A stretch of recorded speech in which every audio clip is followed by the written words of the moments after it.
"Elena," he said, her name a prayer on his lips. She froze, staring at the man she'd spent 3 years trying to forget. The man who had just appeared as her blind date. The restaurant around them faded to a blur as those familiar cobalt blue eyes, the same eyes she saw in her son's face every morning, locked with hers. "I saw you yesterday," he continued, his voice breaking, "in the park, with a little boy." His hand trembled as it gripped the mahogany cane beside him. "Why does that little boy have my eyes, Elena? Have you ever had your past crash into your present at the worst possible moment? When the person who shattered your heart suddenly reappears, demanding answers you never thought you'd have to give." For Elena, 3 years of carefully rebuilding her life crumbled in an instant when her billionaire ex, the man who abandoned her without a word, appeared as her blind date, asking about the son he never knew existed. But what if everything she believed about his disappearance was wrong? What if the truth was more heartbreaking than abandonment? And could a love once thought dead rise from the ashes stronger than before? Hey, my beautiful queens, how many times have we built walls around our hearts based on stories we've told ourselves? Stories that seemed so clear, so obvious, until they weren't. We've all been there, haven't we? Constructing entire narratives about why someone hurt us, why they left, why they changed. And sometimes, just when we think we've figured it all out, life humbles us with a truth we never saw coming. Today's story is about that moment when everything you thought you knew gets turned upside down. It's about the courage it takes to listen when every instinct tells you to run. Because sometimes, my sisters, the hardest truths to hear are the ones that heal us the most. And sometimes, true love doesn't just survive the storm. It emerges stronger, more beautiful, and more resilient than we ever thought possible. The autumn sun cast long shadows across Elena Blackwood's office as she stared at the invitation on her desk. The elegant cream cardstock bore only a time, an address, and a promise. A chance to begin again. Madeline, her best friend since college, had arranged everything. The reservation at Celestial, Chicago's most exclusive rooftop restaurant, the mystery date, even the babysitter for Leo. "It's been 3 years, Elena," Madeline had insisted over lunch last week, her voice gentle but firm. "You can't keep living in the past. One dinner. That's all I'm asking." Elena traced her fingers over the embossed lettering. 3 years since Liam Westbrook had vanished from her life without explanation. 3 years of rebuilding herself from the shattered pieces he'd left behind. 3 years of raising their son alone. A son Liam didn't even know existed. The thought of Leo brought an involuntary smile to her face. At 3, he was all curious energy and mischievous grins, with eyes the exact shade of cobalt blue as his father's. Those eyes had been the first thing she'd noticed about Liam when they'd met at a charity auction 4 years ago. That and the quiet confidence with which he'd outbid everyone for a painting she'd been admiring. "You seemed drawn to it," he'd said later, presenting her with the small landscape. "I thought it belonged with you." Elena pushed the memory away and slipped the invitation into her purse. Perhaps Madeline was right. Perhaps it was time to step out of the shadows of what might have been and into whatever future awaited her. What she couldn't possibly know was that fate had already set its wheels in motion the previous afternoon, when she'd taken Leo to Lincoln Park. She hadn't noticed the man sitting alone on a bench, leaning heavily on a mahogany cane, his breath catching as he watched a dark-haired woman and a small boy who had his eyes. The evening air held the first hint of October's chill as Elena stepped out of the taxi in front of Celestial.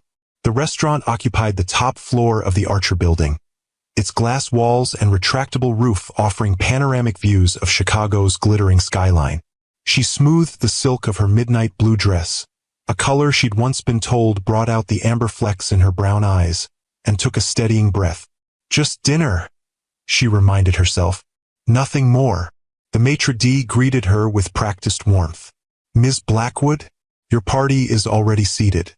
Please, follow me." Elena trailed behind him through the dimly lit restaurant, past tables of Chicago's elite engaged in quiet conversation. Candles flickered in hurricane glasses, casting golden light across white tablecloths. The maitre d' led her to a secluded corner where the city spread out below like a carpet of stars. A man sat with his back to her, his broad shoulders outlined against the night sky. Something about the set of those shoulders sent a jolt of recognition through Elena, but she dismissed it as nerves. Until he turned. Time seemed to stop, the restaurant fading to a distant blur around them. Liam Westbrook, older, leaner, with threads of silver at his temples that hadn't been there 3 years ago, looked up at her with the eyes she saw every morning in her son's face. "Elena," he said, her name a prayer on his lips. She couldn't move, couldn't breathe. The maitre d' pulled out her chair, oblivious to the storm raging within her. Elena sank into it mechanically, her knees suddenly unable to support her. "What is this?" she finally managed, her voice barely above a whisper. "I didn't know it would be you," Liam said quickly. "I swear.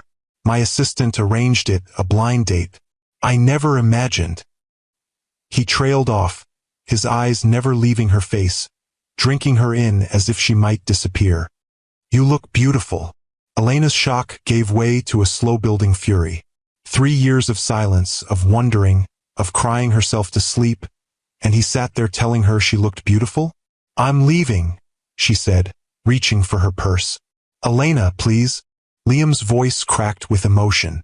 "Just 5 minutes. That's all I'm asking." Something in his tone made her pause, a vulnerability she'd never heard from him before. It was then that she noticed the mahogany cane resting against the table, its handle worn smooth, as if from constant use. 5 minutes, she agreed coldly. "Then I never want to see you again."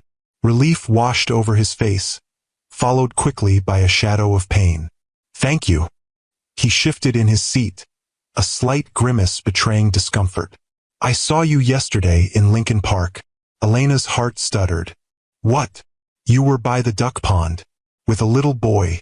Liam's eyes glistened in the candlelight. "Why does that little boy have my eyes, Elena?" The directness of the question knocked the air from her lungs. Of all the scenarios she'd imagined for this moment, if it ever came, none had prepared her for the raw emotion in Liam's voice. "His name is Leo," she said finally. "He's 3 years old." Liam closed his eyes briefly, as if absorbing a physical blow. 3 years, he repeated. "Which means?" "I found out I was pregnant 2 weeks after you disappeared." The words came out sharper than she intended, edged with the pain of 1,000 sleepless nights. "The night you were supposed to propose." Liam's hand trembled as he reached for the water glass before him. "I had the ring in my pocket," he said quietly. "Platinum band, emerald-cut diamond. I was going to ask you at the lake house. But you never showed up," Elena finished for him. "No call, no note. You just vanished. Your assistant wouldn't tell me anything. Your family claimed they didn't know where you were." The hurt she'd buried for years bubbled to the surface. "Do you have any idea what that did to me? I thought you were dead, Liam. Then I saw your company announcing new developments, and I realized the truth. I just wasn't important enough. Your empire meant more." "No." The word came out with such force that heads turned at nearby tables. Liam lowered his voice. "That's not what happened, Elena. Not even close." "Then what did happen?" she demanded. "What possible explanation could there be for walking out on someone you claim to love?" Liam's gaze dropped to the cane beside him. "I never walked out on you," he said, his voice rough with emotion. "I couldn't walk at all." Elena stared at him, uncomprehending. "The night I was supposed to meet you at the lake house, I was in a private helicopter," Liam continued. "There was a mechanical failure. We went down in a remote area." He spoke clinically, as if distancing himself from the memory. "The pilot didn't make it. I was trapped in the wreckage for hours before they found me." The anger that had sustained Elena began to waver. "You were in an accident?" Liam nodded. "My spine was damaged. The doctors weren't sure I'd ever walk again. I spent a year in hospitals, surgeries, complications, setbacks. I couldn't even speak for the first 3 months because of the breathing tube. But your company." "My brother stepped in as acting CEO. We kept it quiet, board members' orders. They were afraid the stock would plummet if word got out." A bitter smile crossed his face. Corporate interests protected at all costs. Elena's mind raced, trying to reconcile this new information with the narrative she'd constructed over 3 painful years. Why didn't you contact me? Once you could speak again, why didn't you call? Liam met her gaze directly. Because I was told my recovery was impossible. That I might spend the rest of my life in a wheelchair, dependent on round-the-clock care. His voice softened. I couldn't ask you to tie yourself to that, Elena. To give up the life you deserved for a man who might never stand beside you again. That wasn't your decision to make, Elena whispered, tears threatening. I know that now. Liam's hand moved across the table, stopping just short of touching hers. I spent the last 2 years at a rehabilitation center in Switzerland. Experimental treatments, physical therapy 8 hours a day. Learning to stand again. To walk. He gestured to the cane. I'm still not whole. I may never be. But I had to try. For myself. And because I never stopped hoping I might find you again. Sisters, have you ever discovered that what you thought was betrayal was something else entirely? Share your experience in the comments below. Elena sat in stunned silence, the restaurant around them continuing its elegant hum of conversation and clinking glasses. The truth of Liam's absence, so different from the abandonment she'd imagined, settled over her like a heavy blanket. When did you come back? She finally asked, her voice steadier than she felt. 2 weeks ago. I've been trying to find you ever since. A shadow crossed his face. Your apartment was sold. Your old firm said you'd moved on. No one would tell me where. I needed a fresh start, Elena said.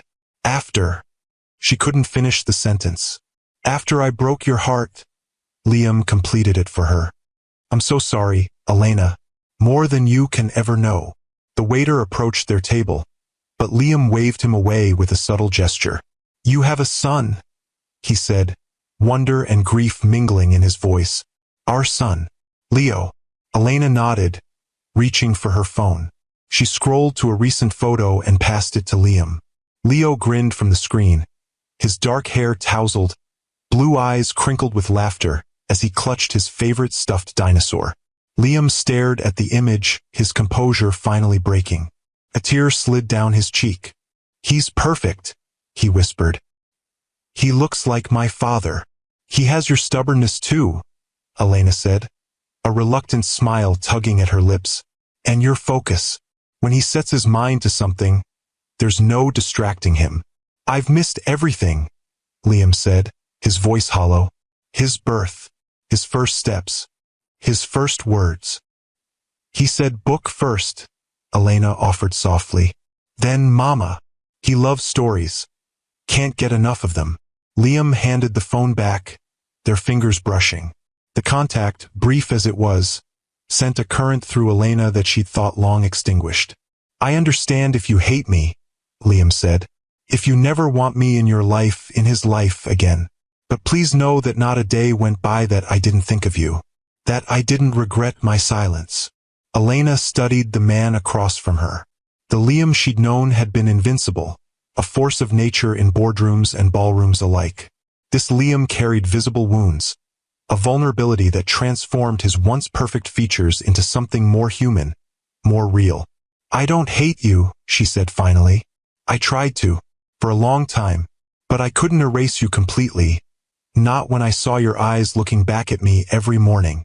Hope flickered across Liam's face. Could I meet him? Just once, if that's all you'll allow. I need to see him, Elena, to tell him who I am, even if he never calls me father. The raw longing in his voice pierced through the last of Elena's defenses. She thought of Leo asking about his daddy, of the half-truths she'd offered in response.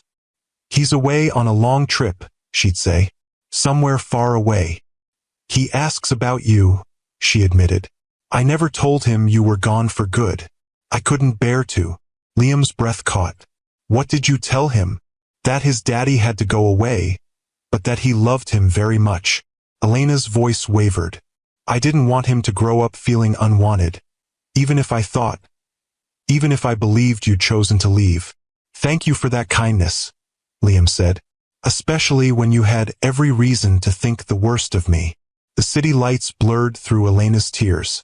3 years of certainty were crumbling around her, leaving her adrift in possibilities she'd long since abandoned. "Tomorrow," she said suddenly, "we're going to the Botanic Garden in the morning. The children's garden, around 10. If you want to meet him." "I'll be there," Liam promised, his voice fervent. "Even if I have to crawl." For years earlier, Elena Blackwood had not been looking for love when she attended the charity auction benefiting Chicago Children's Hospital. As the newest junior partner at her architectural firm, she was there to network, to make the right connections, not to fall for the most eligible bachelor in the city. She'd been studying a small landscape painting, a lakeside scene that reminded her of childhood summers in Michigan, when she sensed someone beside her. "Beautiful, isn't it?" a deep voice observed. Elena turned to find herself looking up into the most striking blue eyes she'd ever seen. Liam Westbrook, whose face regularly graced the business section of the Tribune, stood beside her in a perfectly tailored tuxedo, his attention seemingly divided between her and the painting. "It reminds me of somewhere I used to go," she replied, surprised by her own candor. "Then you should have it," he said simply. Before she could respond, the bidding began. Elena watched in astonishment as Liam calmly outbid everyone in the room, paying 10 times the painting's estimated value. Later, as the evening wound down, he approached her again, the wrapped painting in his hands. "You seemed drawn to it," he said, offering her the package. "I thought it belonged with you." Elena shook her head. "I can't accept that. You paid a fortune." "The money goes to the hospital," Liam shrugged. "And I'd rather see it with someone who appreciates it for more than its investment value." His smile transformed his face, softening the sharp angles of his jaw, crinkling the corners of those remarkable eyes. "Have dinner with me," he said. "Tell me about the place this reminds you of." Against her better judgment, Elena said yes. That first dinner led to another, and another.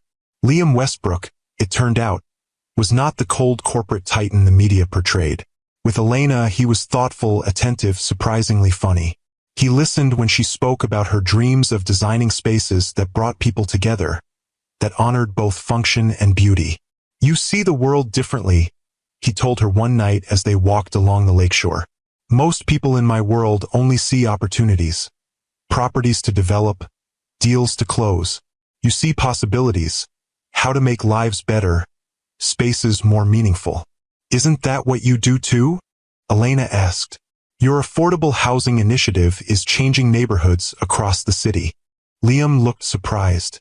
"You've been researching me." "Know thy enemy," she teased. "Isn't that what they say?" He laughed, then grew serious. "Is that what I am? Your enemy?" Elena stopped walking, turning to face him. "No," she said softly. "I'm just not sure what you are to me yet, and that's a little terrifying." Liam reached for her hand, his touch gentle but certain. "I'm whatever you want me to be, Elena, but I hope you'll give us a chance to find out." Their relationship deepened over the following months. Elena was introduced to Liam's world of wealth and privilege, charity galas, private jets, weekend escapes to his lake house in Wisconsin. She met his family, his imperious mother, Vivian, who assessed Elena with cool appraisal, his younger brother, Marcus, whose charm seemed practiced in comparison to Liam's natural warmth. "They'll warm up to you," Liam assured her after a particularly frosty dinner at the Westbrook family estate. "They're just protective." "Of you or the family name?" Elena asked, only half joking. Liam's expression turned serious. "I don't care what they think, Elena. Care about you, about us." Despite the differences in their backgrounds, they fit together in ways Elena had never experienced. Liam challenged her to think bigger about her career. She reminded him of the human impact behind his business decisions. When she was offered a position at a prestigious firm in New York, Liam was the one who encouraged her to negotiate for what she deserved. "Don't settle," he told her. "Not in your work, not in your life." By their 1-year anniversary, Elena had moved into Liam's penthouse overlooking the lake. She'd worried about losing herself in his world, but Liam seemed determined to build something equal, something that honored both their identities. I've never felt this way about anyone, he confessed one night as they lay tangled in sheets, the city lights twinkling beyond the windows. You make me want to be better, Elena, to build something that matters. 3 months later, he mentioned marriage for the first time. Not a proposal, but a question about their future. Have you thought about it? He asked as they walked through the Art Institute, his fingers laced with hers. About us? Long term? Elena's heart had skipped. Have you? His smile was answer enough. I want a life with you, Elena. All of it, the house, the family, growing old together. I just need to know if that's something you want too. Yes, she'd whispered, standing on tiptoe to kiss him. That's exactly what I want. The night everything changed began like any other. Liam called from his office, excitement in his voice. I've got a surprise for you, he said. Pack a bag for the weekend. I'll pick you up at 7, and we'll head to the lake house. Elena smiled, already suspecting what the surprise might be. They talked about marriage enough in recent weeks that she'd begun to wonder when he would ask. The lake house, their favorite retreat from the city, seemed the perfect setting. I'll be ready, she promised. But 7 o'clock came and went. Then 8, then 9. Elena's calls went straight to voicemail. By midnight, worry had eclipsed anticipation. This wasn't like Liam. He was unfailingly punctual, and he always called if plans changed. When morning came with still no word, Elena called his office, his brother, even his mother. No one had answers, or if they did, they weren't sharing them. Days stretched into weeks. Elena filed a missing persons report, but the police found nothing suspicious. Liam's passport hadn't been used. His credit cards showed no activity. It was as if he had simply vanished. Then, 3 weeks after his disappearance, Westbrook Developments announced a major new project in Detroit. The press release quoted Marcus Westbrook, acting as CEO in his brother's temporary absence. Elena's fear turned to betrayal. Liam wasn't missing, he was working. He had chosen his company over her, over their future together. The pain was almost unbearable. 2 weeks later, the final blow came, a positive pregnancy test. Elena was carrying Liam's child, a baby who would be born into a world where its father had walked away without a backward glance. With nowhere else to turn, Elena made the hardest decision of her life. She resigned from her position at the firm, sold most of her possessions, and moved to Minneapolis to start over. She would raise this child alone, away from the shadow of Liam Westbrook and the life they'd almost had. What Elena couldn't know was that at the exact moment she was staring at that positive test, Liam was lying in a hospital bed hundreds of miles away, fighting for his life. The night he was supposed to meet Elena, Liam had indeed been on his way to her, the ring secure in his pocket, his future bright with promise. The company helicopter was a last-minute decision. A traffic accident had closed the expressway, and he couldn't bear the thought of being late. Not tonight of all nights. We can be at the lake house in 40 minutes, sir, the pilot had assured him. They were 20 minutes into the flight when the engine failed. The pilot's last words, "Brace for impact," were followed by a sickening lurch, the scream of metal, and then darkness.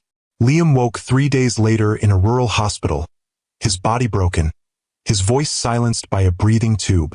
Through a haze of pain and medication, he learned the devastating news. The pilot had died on impact. Liam himself had suffered a spinal cord injury that left him unable to move his legs. The doctors were uncertain if he would ever walk again. Marcus arrived within hours of Liam regaining consciousness. His brother's handsome face was drawn with worry as he leaned over the hospital bed. "Thank God you're awake," Marcus said. "We've been out of our minds." Liam tried to speak, but the tube prevented it. He gestured frantically, miming writing. Marcus understood. "You want to know about Elena?" Liam nodded desperately. "She's been calling, looking for you," Marcus admitted. "But the board thought it best not to say anything yet. The company stock is already volatile with rumors about your condition. If word gets out that you might be permanently affected, it could trigger a sell-off." Liam's eyes widened in disbelief. He gestured again for something to write with. Marcus hesitated. then handed him a pen and pad. Liam's hand shook as he scrawled. Tell her. The doctors say your recovery could take years. Liam, if it happens at all. Marcus's voice softened. Do you really want to tie her to that? To watching you struggle? To a life as a caretaker? Liam wrote again, my choice. Hers. Mother agrees with me, Marcus continued, as if Liam hadn't responded. Elena is a lovely woman, but she's young. She has her whole life ahead of her. Would you really ask her to sacrifice that? The words struck at Liam's deepest fear, that Elena would stay with him out of obligation, out of pity, that she would give up her dreams, her chance at a normal family, to care for a man who might never walk again. In his weakened state, with pain clouding his judgment, Liam made a decision that would haunt him for years to come. He wrote, give her space. For now, it was meant to be temporary, just until he had a clearer prognosis, until he could speak for himself, until he could offer Elena more than uncertainty and burden. But days turned to weeks, and Liam's condition worsened before it improved. Complications led to more surgeries. The breathing tube remained in place for months. By the time Liam could speak again, Elena had disappeared. His family's private investigator reported that she'd left Chicago, left her job, left no forwarding address. It's for the best, his mother insisted during one of her rare hospital visits. You need to focus on your recovery, not on a relationship that was never going to last. Liam had no strength to argue. The physical therapy was grueling, the pain constant. For a year, he fought just to sit up, to feed himself, to perform the basic functions of daily life. The company continued under Marcus's leadership, with carefully controlled public statements about Liam working remotely on special projects. When the American doctors told him he'd reached the limit of his recovery, that he should accept life in a wheelchair, Liam refused to give up. He found a rehabilitation center in Switzerland that specialized in spinal cord injuries, that was pioneering new approaches to nerve regeneration. I'm going, he told his family, and I'm going alone. For 2 years, Liam disappeared from public view. He poured every ounce of his considerable will into his recovery. 8 hours of physical therapy daily, experimental treatments, pain that left him gasping, sweat-soaked, but determined. Slowly, miraculously, sensation returned to his legs. First a tingling, then the ability to move his toes, then his feet. The first time he stood, supported by parallel bars, his therapists hovering nearby, Liam wept. Not just from the achievement, but from the hope it represented. Hope that he might one day stand beside Elena again, if only he could find her. By the time he returned to Chicago, Liam could walk short distances with a cane. His recovery was far from complete, but he had defied every prognosis, every limitation placed upon him. The first thing he did was hire a new investigator to find Elena. She's in Chicago again, the man reported after a week. Moved back about a year ago. She's working as a project manager at Donovan Architects. Liam's heart soared. She was here in the same city, close enough to find, to explain, to beg forgiveness if necessary.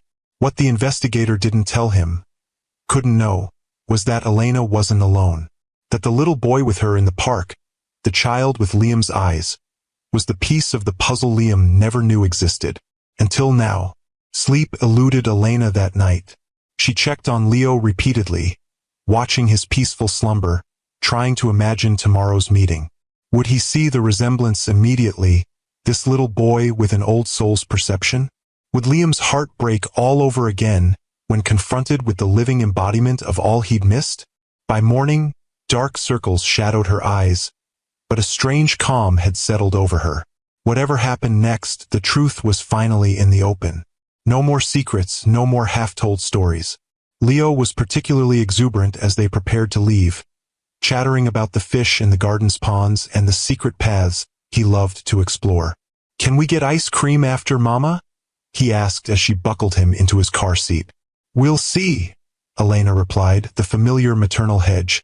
We might have a special visitor today. Leo's eyes widened with interest. Who?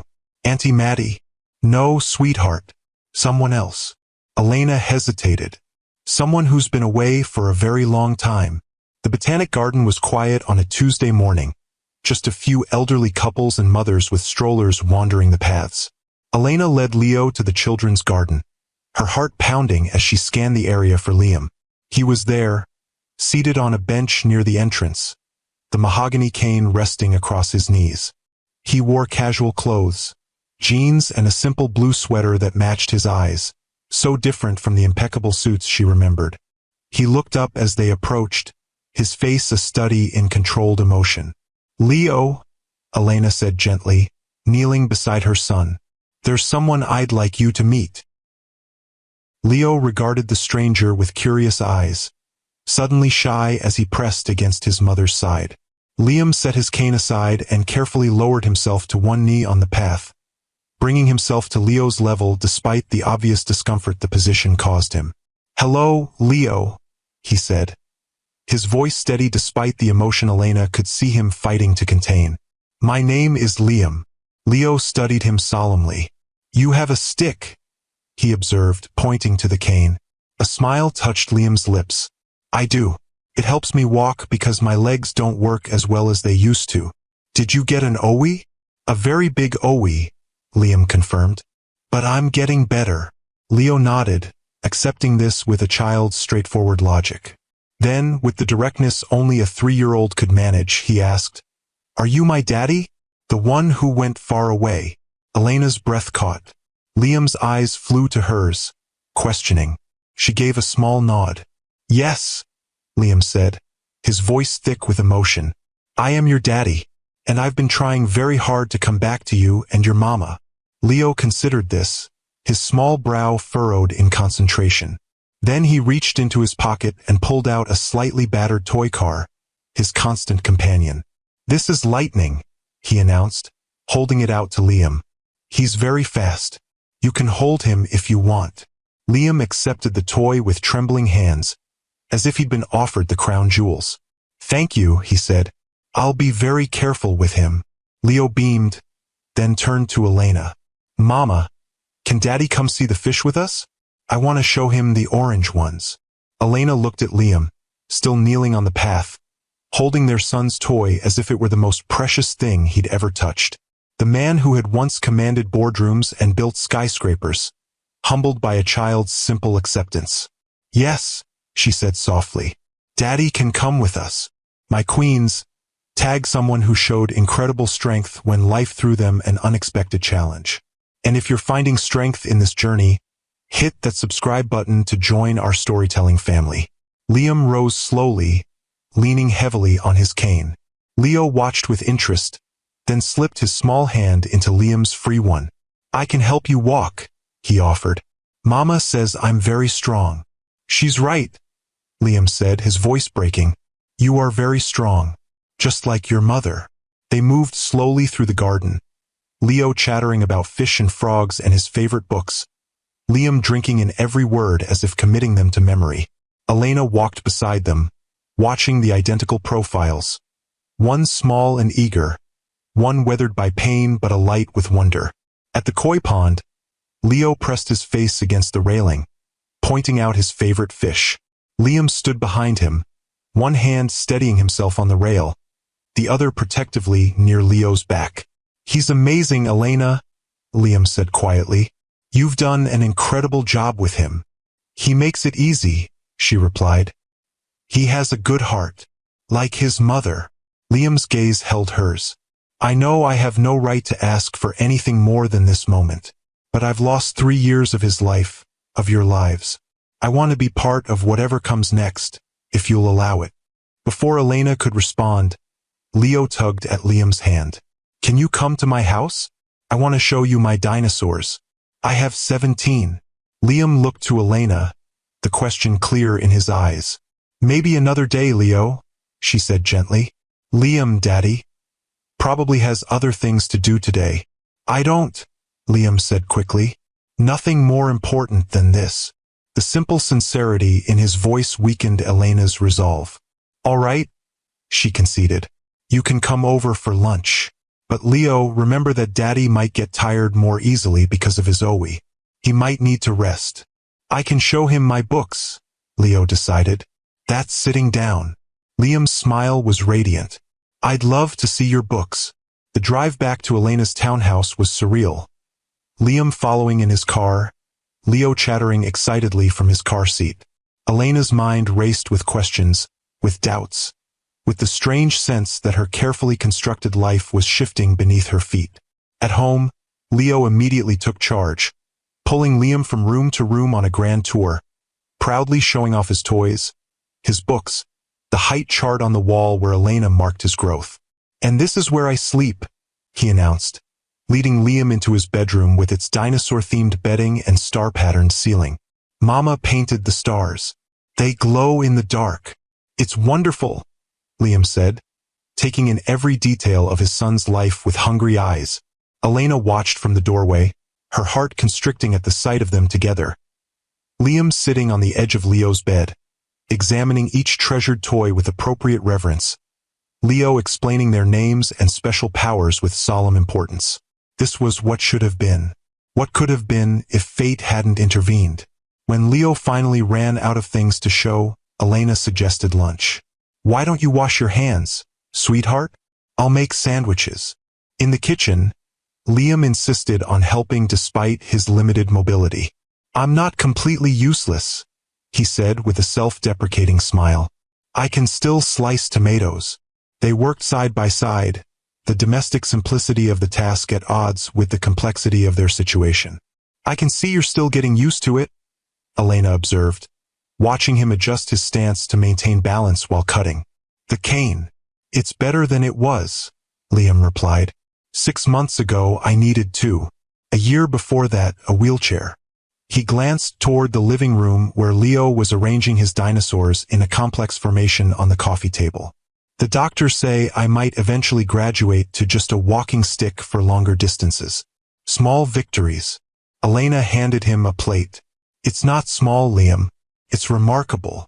Their fingers brushed, and for a moment, they were frozen in the contact, years of separation compressed into a single touch. "Mama, Daddy, look at my dinosaurs." Leo's voice broke the spell.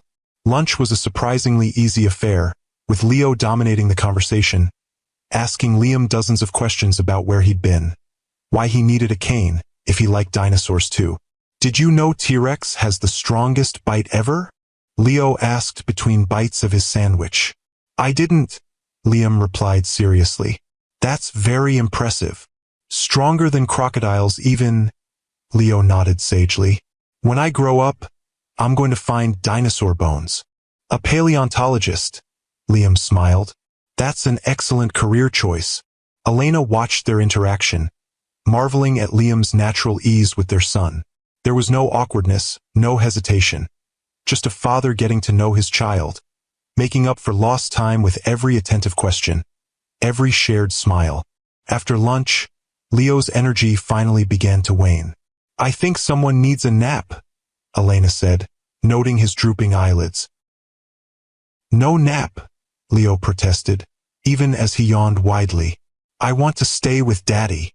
"I'll come back," Liam promised. "If that's okay with your mom."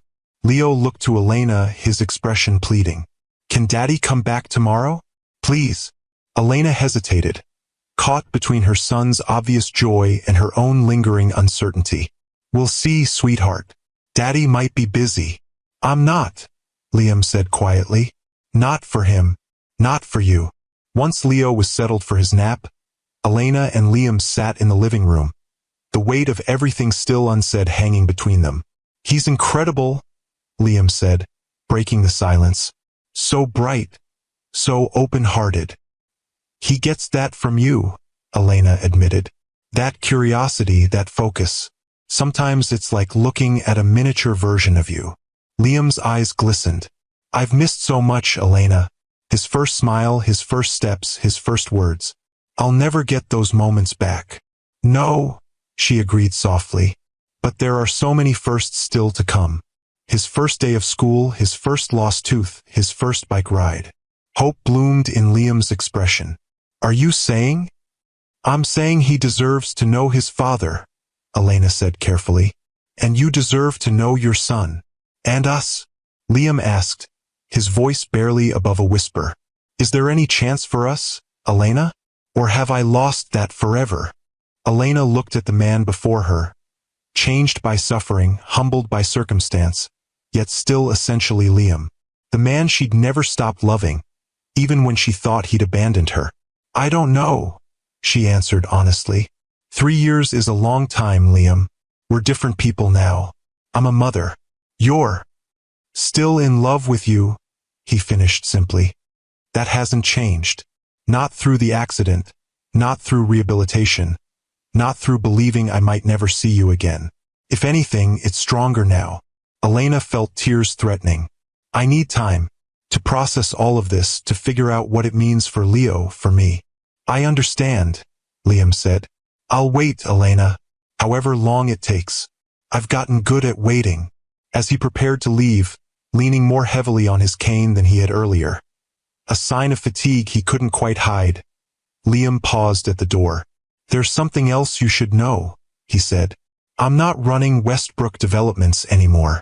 Marcus is CEO now. Elena's surprise must have shown on her face. The accident changed my priorities, Liam explained.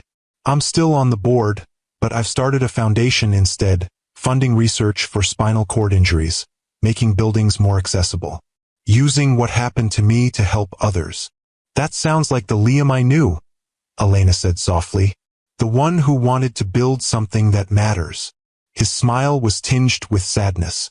I'm trying to be worthy of a second chance, Elena. With Leo. With you. If that's even possible.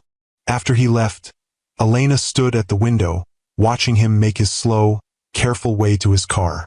3 years ago, she would have run after him, would have fallen back into his arms without question. Now caution tempered her heart. She had Leo to consider, and the fragile life she'd built for them both. Yet as she turned back to the quiet apartment, to the dinosaurs still arranged on the coffee table, to the toy car Liam had carefully returned to its place of honor on Leo's shelf, Elena felt something she hadn't allowed herself to feel in years. Hope. The weeks that followed established a tentative new normal. Liam visited regularly, gradually becoming a fixture in Leo's life. They developed their own rituals.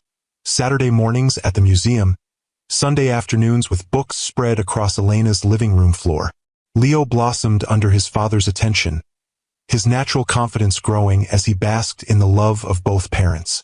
Elena watched their relationship develop with a mixture of joy and trepidation. Joy at seeing her son so happy, at witnessing the bond that formed so naturally between them. Trepidation at the growing realization that her own feelings for Liam were resurfacing, stronger and more complex than before.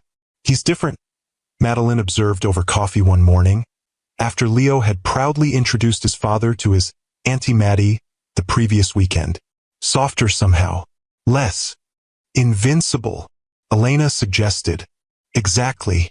The Liam Westbrook I remember was untouchable. This man. Madeline shook her head. He looks at you and Leo like you're his whole world. We're not together, Elena reminded her friend. We're co-parenting. That's all. Madeline's knowing smile said she didn't believe that for a second. Whatever you say, honey. Just remember, sometimes the universe has a way of bringing people back together for a reason. The universe, it seemed, had other plans entirely. 3 months after Liam's reappearance in their lives, Leo woke one morning burning with fever, his small body racked with chills. Mama, he whimpered. My head hurts. The pediatrician diagnosed a severe ear infection that had spread, recommending immediate hospitalization for 4 antibiotics. Elena called Liam from the emergency room, her voice shaking. I'm on my way, he said without hesitation. He arrived within 20 minutes, moving faster than Elena had ever seen him, his cane tapping a urgent rhythm on the hospital floor. The sight of Leo, small and pale against the white sheets, stopped him in his tracks. Hey, buddy, he said softly, crossing to the bed. Not feeling so good, huh? Leo's eyes brightened slightly at the sight of his father. Daddy, he whispered. My ear is really owy. I know, champ. Liam sat carefully on the edge of the bed, taking Leo's small hand in his. But these doctors are going to make it better. And Mama and I are going to stay right here with you. Elena watched from the doorway as Liam leaned close, whispering something that made Leo smile despite his pain. In that moment, she saw what she'd been trying to deny for months. They were already a family. Not the one she'd imagined years ago, but perhaps something stronger, forged through separation and reunion, through pain and healing. The next 48 hours became a blur of doctors, nurses, medication schedules, and fitful sleep in uncomfortable hospital chairs. Liam never left, despite the obvious toll it took on his still recovering body. He charmed the nurses into bringing extra pillows, read endless stories when Leo couldn't sleep, and held Elena's hand during the worst moments when their son's fever spiked dangerously high. On the third day, the fever finally broke. Leo slept peacefully, his color returning, the worst behind him. Elena and Liam sat side by side in the small room, exhaustion etched on both their faces. "You should go home," Elena said. "Get some real rest. Your back must be hurting you." Liam shook his head. "I'm not leaving him. Or you." The simple declaration hung in the air between them. Elena studied his profile, the determined set of his jaw, the new lines around his eyes that spoke of pain endured, the silver threading through his dark hair. "You never would have left us, would you?" she asked quietly. "If you'd had a choice." Liam turned to her, his gaze steady. "Never. You and Leo, you're everything to me, Elena. Everything I fought to come back to, even when I didn't know he existed." Something broke open inside her, the last wall of protection she'd built around her heart. Without a word, Elena leaned forward and kissed him. A gentle press of lips that carried 3 years of longing, of questions finally answered. When they parted, Liam's eyes were bright with unshed tears. "I don't deserve this second chance," he whispered. "Yes, you do," Elena replied. "We all do. If you've ever had to choose between your heart and your head, like if this resonates with you, what would you do in Elena's position?" Leo's recovery marked a turning point. As he regained his strength, the tentative boundaries Elena had maintained began to dissolve. Liam stayed over some nights, first on the couch, then eventually sharing her bed. They moved cautiously, relearning each other, discovering the ways they'd both changed and the essential truths that remained the same. "I want us to be a real family," Liam said one evening as they watched Leo playing in the backyard of Elena's townhouse. "Not just for Leo's sake, but for ours." Elena leaned against his shoulder. "We already are a family, Liam. Different than we might have planned, but real nonetheless." "That's not what I mean." He shifted to face her. "I want to wake up beside you every morning. I want Leo to grow up with both his parents under one roof. I want to build a life together, the one we should have had all along." The earnestness in his voice touched something deep within Elena. "Are you asking me to move in with you?" "I'm asking for more than that," Liam admitted. "But I know we need time.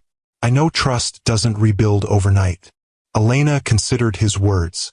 The past months had shown her a Liam she'd never fully known before. Vulnerable yet stronger for it. Humbled by circumstance yet more determined than ever. The man who had once commanded an empire now found his greatest joy in making their son laugh. In the simple pleasures of family life. "One step at a time," she said finally.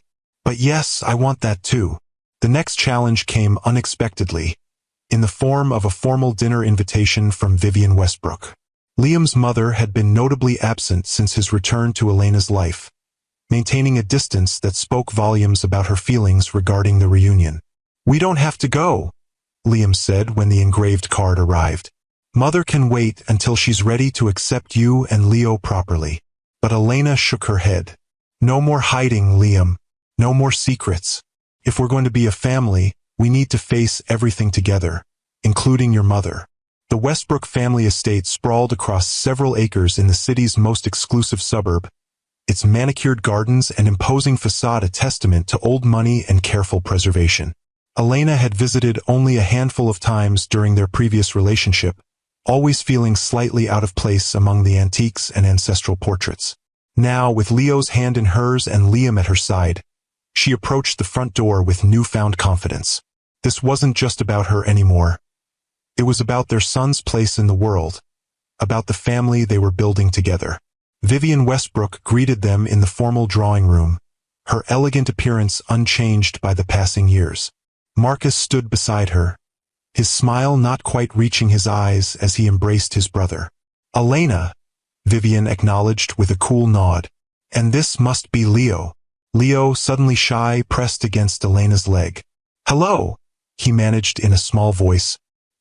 "He has the Westbrook eyes," Vivian observed, studying him with clinical interest. "There's no mistaking his parentage." "Mother," Liam warned quietly. Dinner proceeded with strained politeness, the conversation carefully navigating around the 3 years of separation.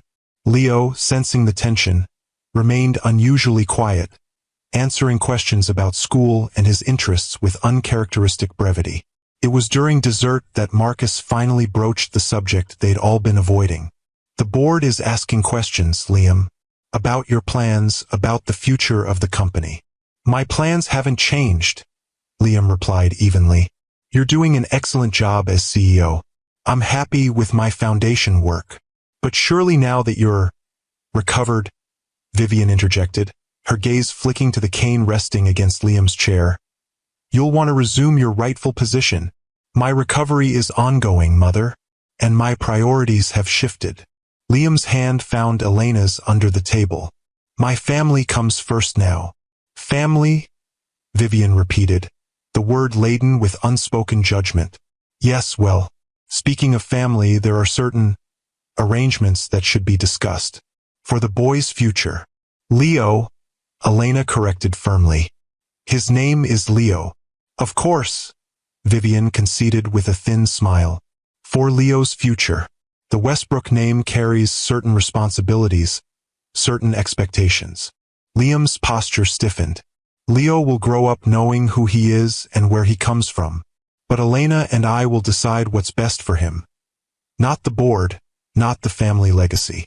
"You've always been idealistic, Liam," Marcus said with a patronizing smile. "But reality has a way of asserting itself. The company needs strong leadership. The Westbrook name needs protection." "Protection from what, exactly?"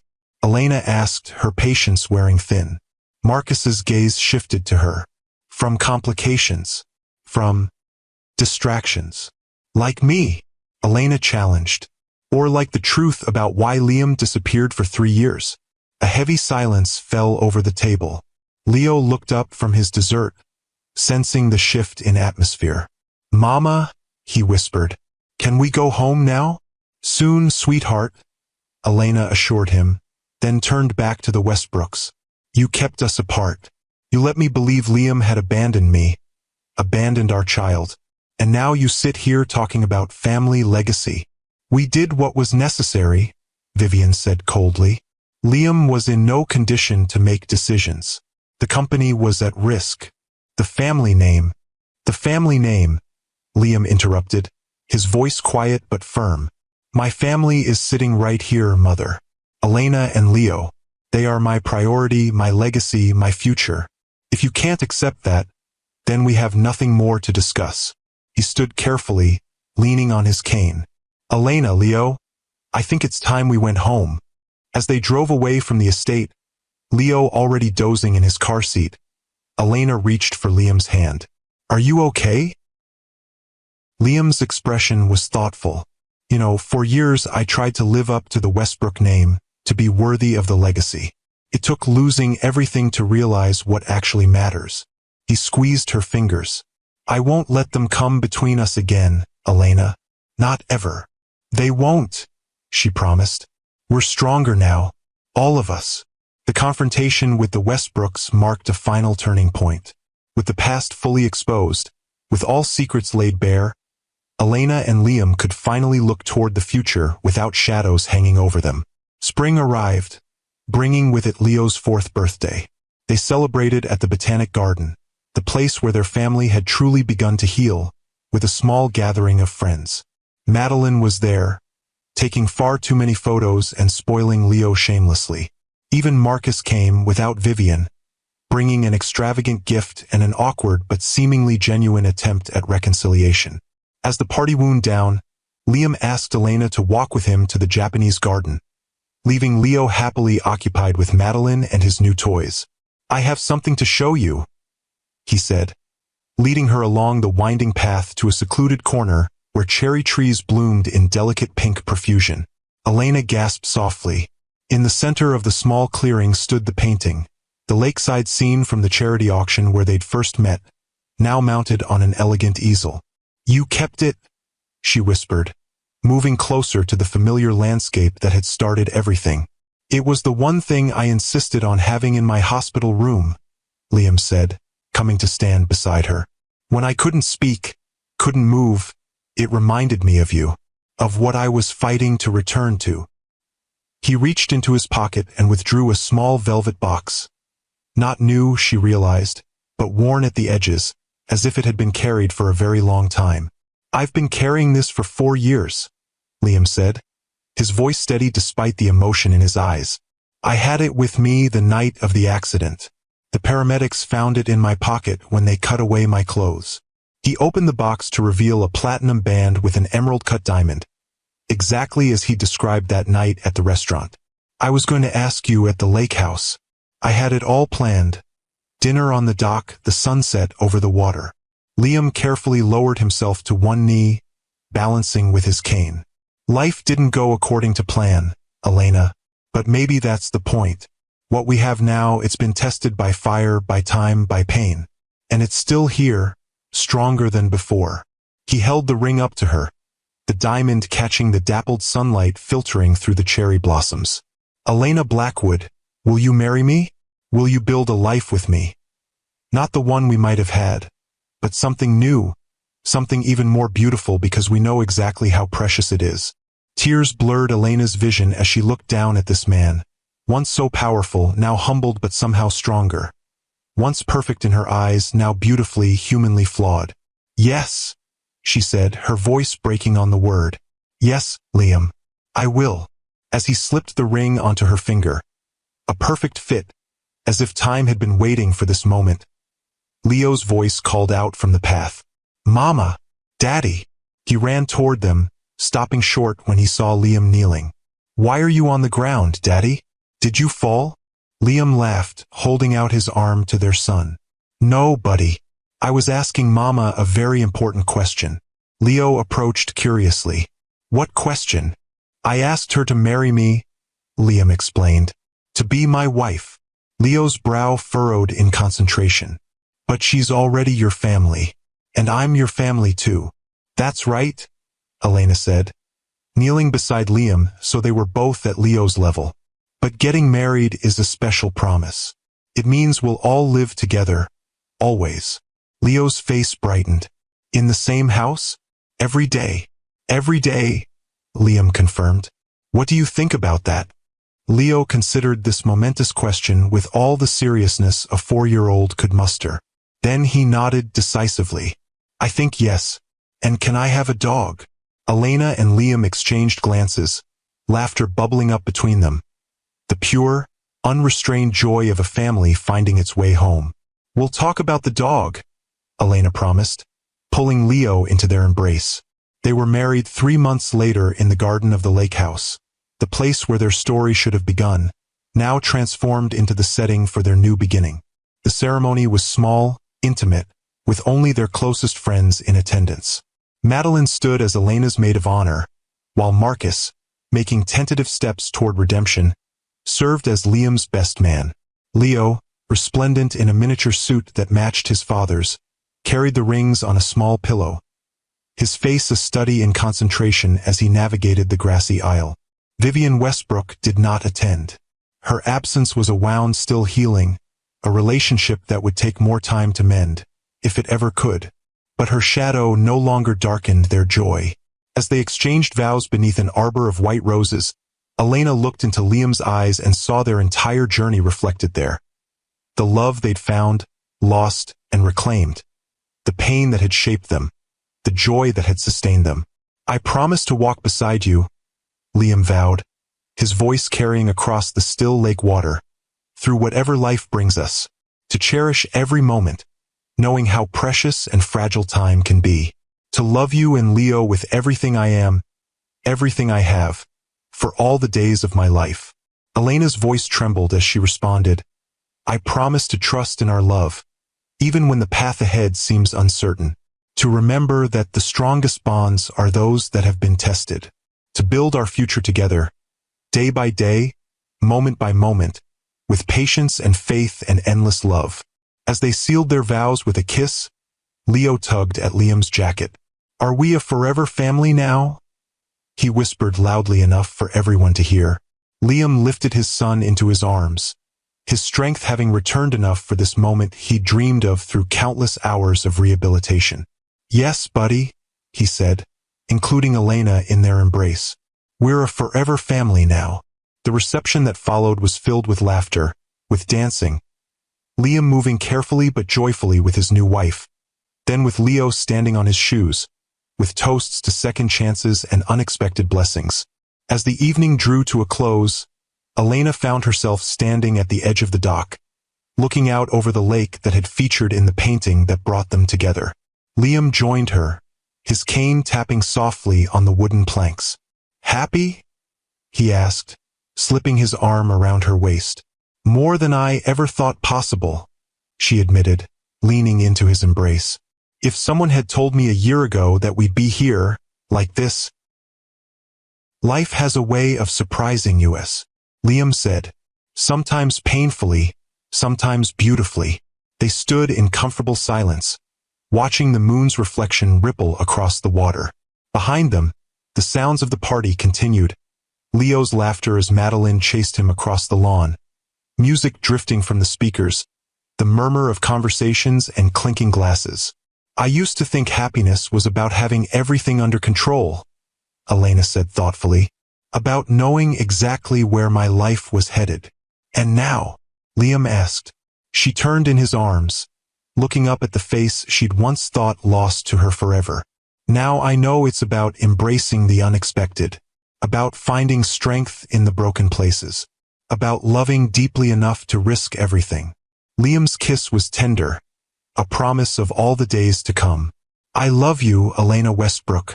I love you too, she whispered against his lips.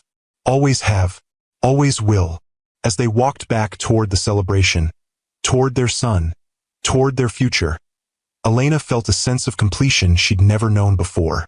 Their story hadn't unfolded as either of them had planned. The path had been longer, harder, filled with detours neither could have anticipated. But perhaps that was the point. Perhaps the most beautiful love stories weren't the perfect, untroubled ones, but those that had weathered storms, endured separation, faced down pain and doubt, and emerged stronger on the other side. Their love had been tested by time, by circumstance, by misunderstanding. And in that testing, it had been transformed into something unbreakable, a bond that would sustain them through whatever challenges lay ahead, a foundation upon which they could build their forever family. My beautiful sisters, if this story touched your heart, please share it with someone who needs to hear that sometimes. The most beautiful love stories include chapters of heartbreak and redemption. And don't forget to subscribe for more timeless love tales with Mr. Harrison.